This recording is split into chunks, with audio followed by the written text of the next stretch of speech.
Liquor కేసులోనే కవిత, BRS MLC, Delhi ముఖ్యమంత్రి కేజ్రీవాల్ ఇద్దరు కూడా జైల్లో ఉన్నారు. ఇద్దరిపైన కేసు ఒకటే, తీవ్రత కూడా ఒకటే. కానీ కవితకు తాత్కాలిక బెయిల్ రాలేదు, కేజ్రీవాల్కు బెయిల్ వచ్చింది. కారణం ఏంటి? సో ఈ ప్రశ్న సుప్రీంకోర్టు ముందుకు రాలేదు. కానీ కేజ్రీవాల్ కేసులో సుప్రీంకోర్టు ఇంటరిం బెయిల్ ఆర్డర్లో వ్యక్తం చేసిన అభిప్రాయాలను చూస్తే ఈ ప్రశ్నకు మనకు ఆన్సర్ దొరుకుతుంది. కవిత తన కొడుకు పరీక్షలు ఉన్నాయి, పరీక్షల సమయంలో తన అవసరం ఉంది, ఎగ్జామినేషన్ యాంగ్జైటీ ఉంది, అందువల్ల మదర్గా నేను ఉండాలి, నాకు బెయిల్ ఇవ్వండి అని అడిగింది. సో కానీ కోర్టు అందుకు అంగీకరించింది. కేజ్రీవాల్కు మాత్రం బెయిల్ వచ్చింది. ఎందుకు వచ్చింది?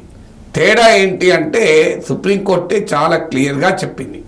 సో కేజ్రీవాల్కు బెయిల్ ఇవ్వడము ఎందుకు అవసరము అంటే, ఒకటి, ఆయన నిందితుడు మాత్రమే, నేరస్తుడుగా రుజువు కాలేదు, is not convicted, number 1.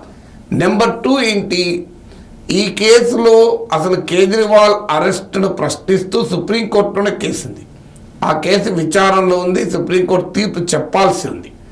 The legality and the validity of Kejriwal arrest is under question in the supreme court of India.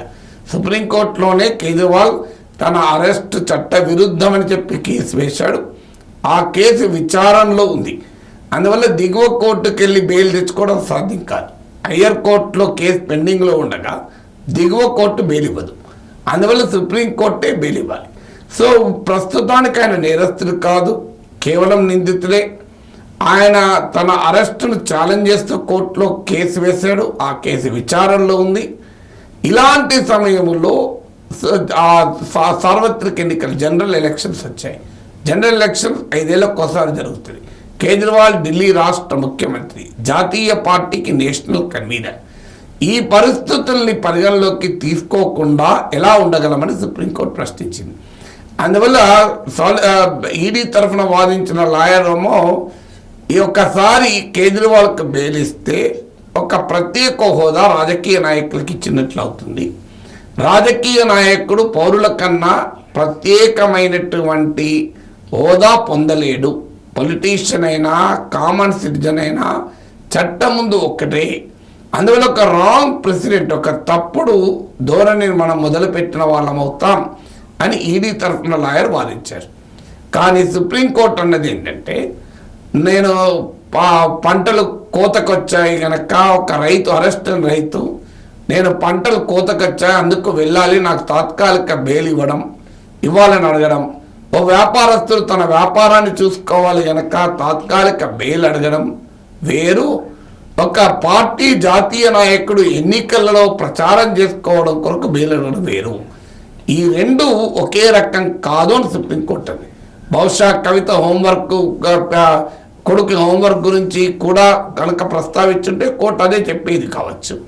అందువల్ల కవిత కొడుకు హోంవర్క్ కొరకు తాను ఉండాలి అనడం, ఒక రైతు తన పంటలు కోతకొచ్చాయని కనుక వెళ్ళాలి అనడం, ఒక బిజినెస్ మ్యాన్ నా బిజినెస్ చూసుకోవాలి కదా బెయిల్ అడగడం వేరు.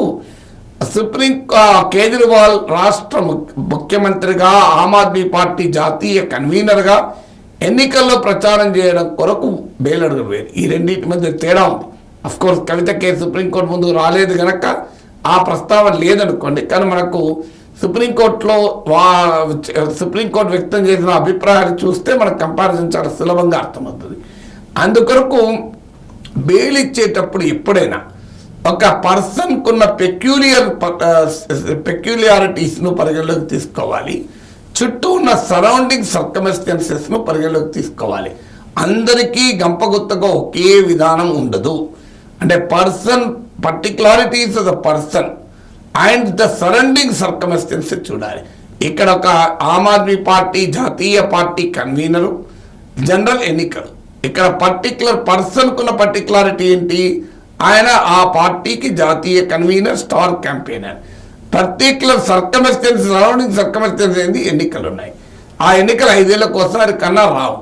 ఈ రెండింటిని దృష్టిలో పెట్టుకున్నప్పుడు 21 రోజుల పాటు తాత్కాలిక బెయిల్ ఇస్తే ఏ ప్రమాదము ఉండదు. ఆయన ఏమీ సమాజానికి ప్రమాదం కాదు అని సుప్రీంకోర్టు అన్నది. Is not a threat to society అని కూడా పేర్కొంది. అందువల్ల సుప్రీంకోర్టు కేజ్రీవాల్ కేసులో ఎన్నికల అనే అంశాన్ని పరిగణలోకి తీసుకుంటూ ఒక హోలిస్టిక్ అప్రోచ్లో బెయిల్ మంజూరు చేసింది.